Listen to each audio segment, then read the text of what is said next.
The Toledo Rockets took off like, well, rockets last night, scoring 21 points in the first quarter en route to an easy 38-3 victory over Bowling Green, the Battle of I-75 that nearly spilled over into Thursday morning.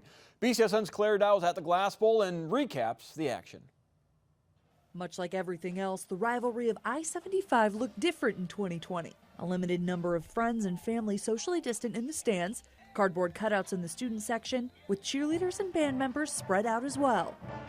On the field, the Rockets jumped out to an early lead and never really looked back. Toledo scored on its first 3 possessions and finished with over 500 offensive yards. The Falcons avoided the shutout thanks to a 25-yard field goal in the third, but the Rocket defense played lights out, tallying 2 interceptions and a fumble recovery that led to 15 points.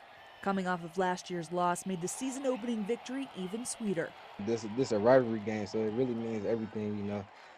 You got them guys kind of talk smack before the game, even though we don't really pay attention to that. It's just the fact that they did. So it was a great feeling to put our rivals 0-1, and we go 1-0. And, you know, a rivalry game is just a different feeling. So just great to get a dub over them. Any game, I think a win just always feels good. But when it's the team down south, I think it just feels that much better, that much sweeter. You know, and it's been a long time overdue. We've been waiting for this day. We've been waiting for this game. We've been playing together. We've been sticking together. We knew what we need to come out here and do. Everything wasn't perfect, but we still made sure we stayed together and fought through everything. The team stepped up tonight in all facets of the game. 3 points by the defense. That's unbelievable. Hats off to them. And the receivers really just made plays. Yards after the catch was unbelievable tonight. So, you know, it was a good team effort. Of course, some things we gotta get better at, but it's good going into week 2, 1-0. I'm really proud of our senior class, really proud of our kids, really proud of our team for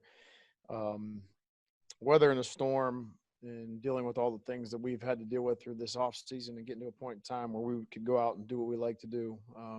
You know, obviously a set of unique challenges with this virus going on, another set of unique challenges in opening game and the first week of November, and another set of challenges when you throw in it this is your rival game. And really proud of the response of our team, overcoming a lot of adversity leading up to the football game, overcoming adversity through the football game, and getting a great win. You know, I thought, you know, a lot of mistakes in all 3 phases, but a lot of really good stuff too. On the flip side, Bowling Green had a tough time getting anything going offensively, converting just 3 of 14 attempts on 3rd down. We came out and our first 2 drives were just not there. We couldn't really move the ball. We were turning the ball over. We just made mistakes that cost us the game early on, and it was hard to catch up from there. And I think we hurt ourselves. We definitely didn't play complementary football on the offensive side of the ball. And that's something you got to do in college football, especially at the D1 level. If you're not playing complementary football, you're more than likely going to lose the game. We lost a turnover battle. We weren't having explosion plays, and that's what ultimately cost us the game. Losing any game is terrible. There's nothing worse. You can't sleep, you can't eat. It's horrible. But losing to these people, in particular, is not easy. So it was a great feeling last year. Our players got to experience that. Our coaches got to experience that. But this is in the way that we lost. They kicked our tails, to say the least. And hopefully our young football players remember this, and we coach and we play better and get this thing turned around and get it right. A tough start to the season for the Falcons. Now they host Kent State on Tuesday, while Toledo travels to Western Michigan on Wednesday. For more from both squads, tune in to our special MAC edition of College Football Weekly tomorrow night at 10 o'clock. From the Glass Bowl, Claire Dow, BCSN.